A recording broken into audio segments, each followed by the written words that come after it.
Helo, dyma fideo gan James Davison, Is-lywydd addysg yr Undeb, a Dr Graham Bird, dirprwy isganghellor cynorthwyol dysgu addysgu a dirprwy bennaeth yr ysgol gwyddorau naturiol, yn sôn am y polisi safety net newydd o fewn y brifysgol. Cafodd y sesiwn yma i gynnal ar ôl i James ymgyrchu i gael y safety net yn ei le, a mae'n cyfle i gael atebion i cwpl cwestiynau sydd gynnwch chi fel myfyrwyr. Hi everyone, my name is James and I'm the Vice President for Education in the Students' Union. I'm joined here with Graham and we are going to go through the SafeNet policy and I'm going to ask a few questions, try and clarify a few things that might be a bit confusing at the moment. So yeah, I'll pass over to Graham. Hi folks, good to meet you. My name is Graham Bird. I'm the Associate Pro Vice Chancellor for Teaching and Learning and I'm also based in the School of Natural Sciences, so some of you may know me from there. Thank you, Graham. So broadly speaking, what is the SafeNet policy and what does it aim to do for students this academic year?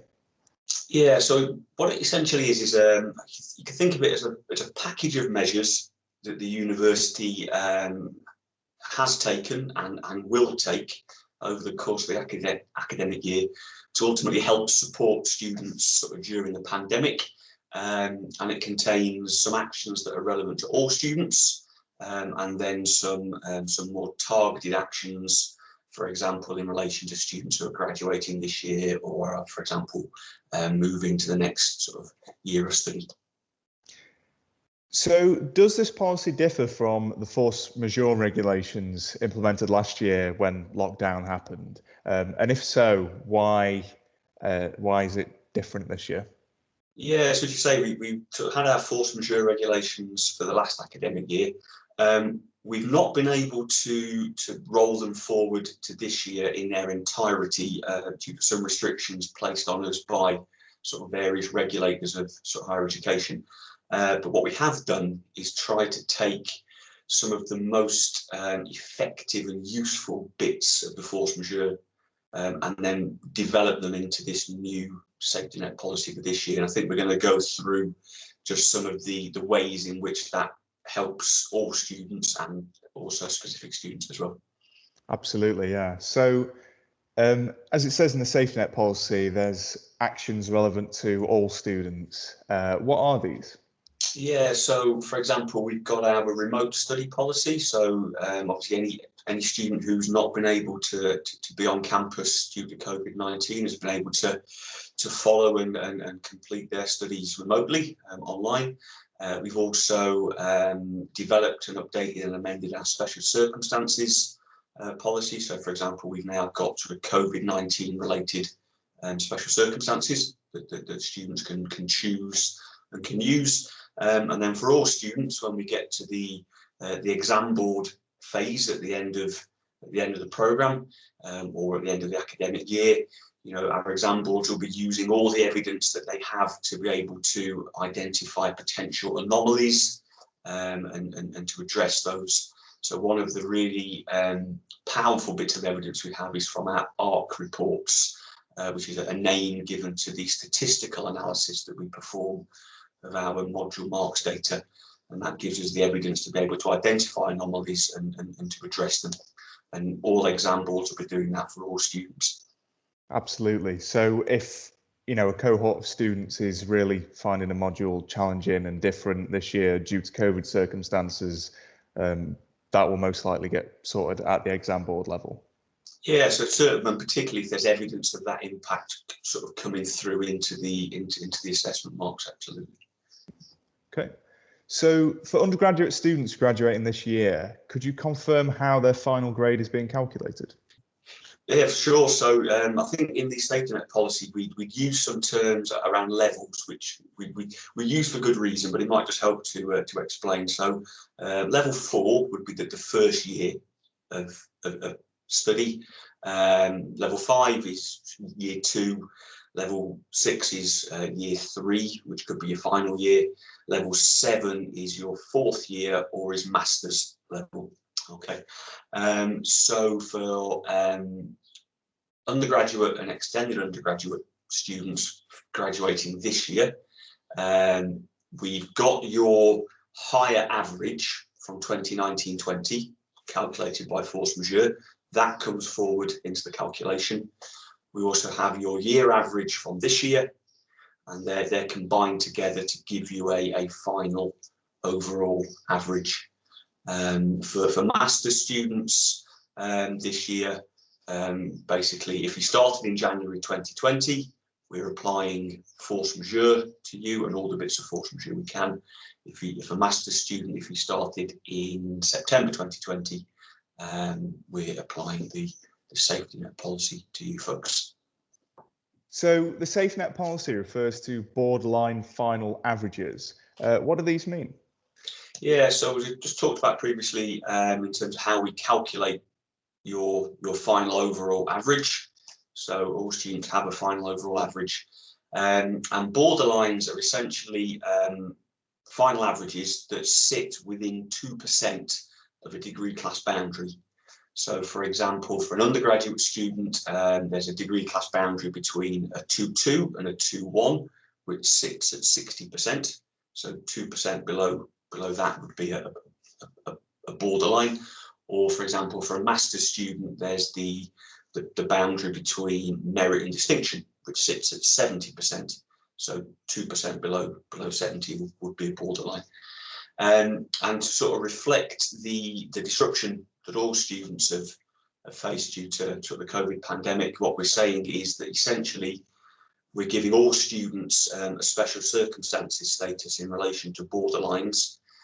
So essentially, if your final overall average is a borderline, you will be automatically raised to the higher sort of degree class, and that relates to undergraduate, to extended undergraduate, and to master's students. Thank you for clarifying that. So what if a degree is linked to a professional body like nursing or engineering?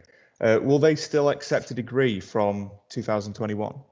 Oh, for certain, for sure. Yeah, absolutely. We've been really clear that, we need to maintain, the standard and the value of our degrees.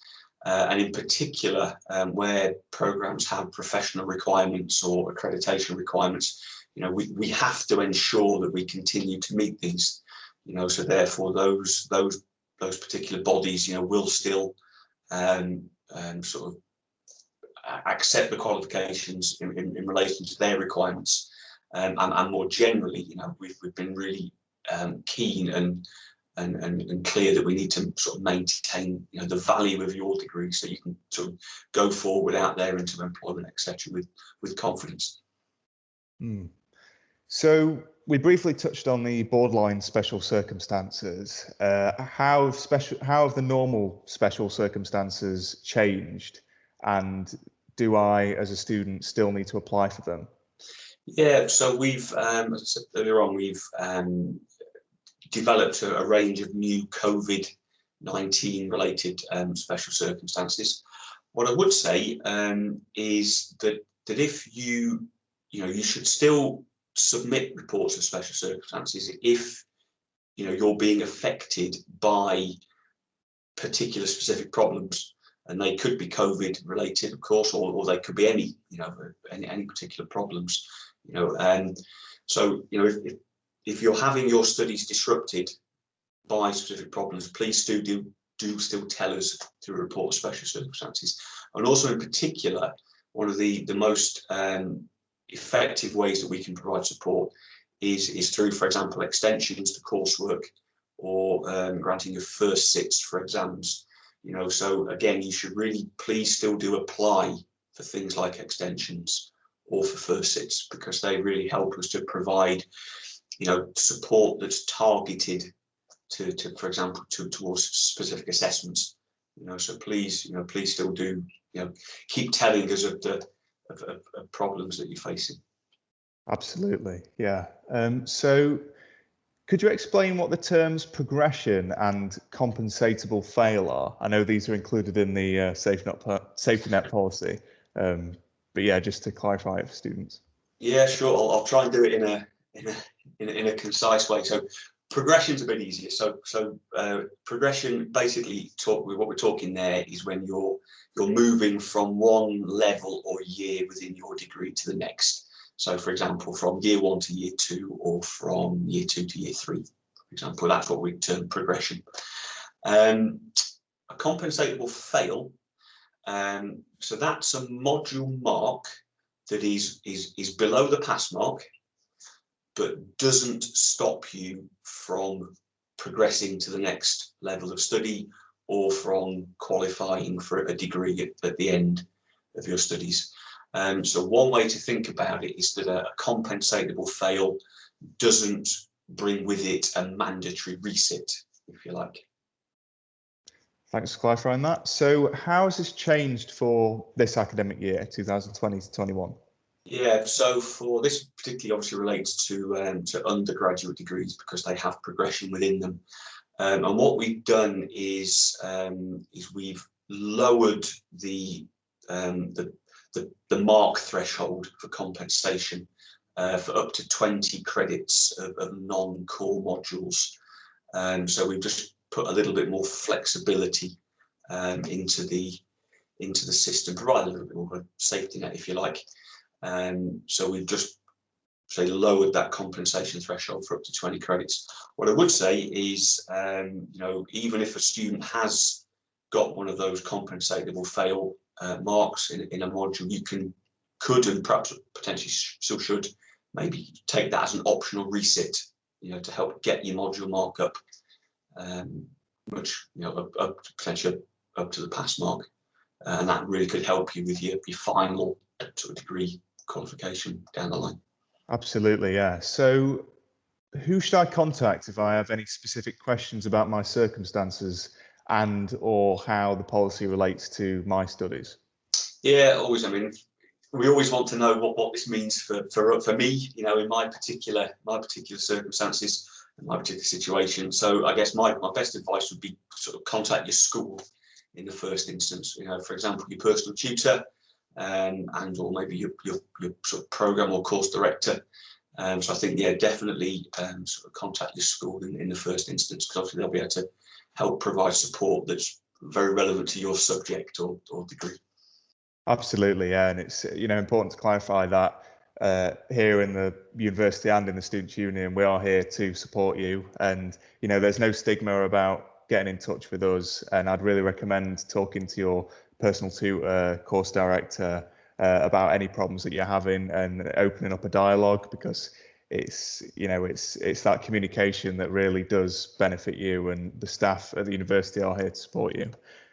So yeah, thanks for joining me, Graham. I hope that's helped students watching and cleared things up a little bit.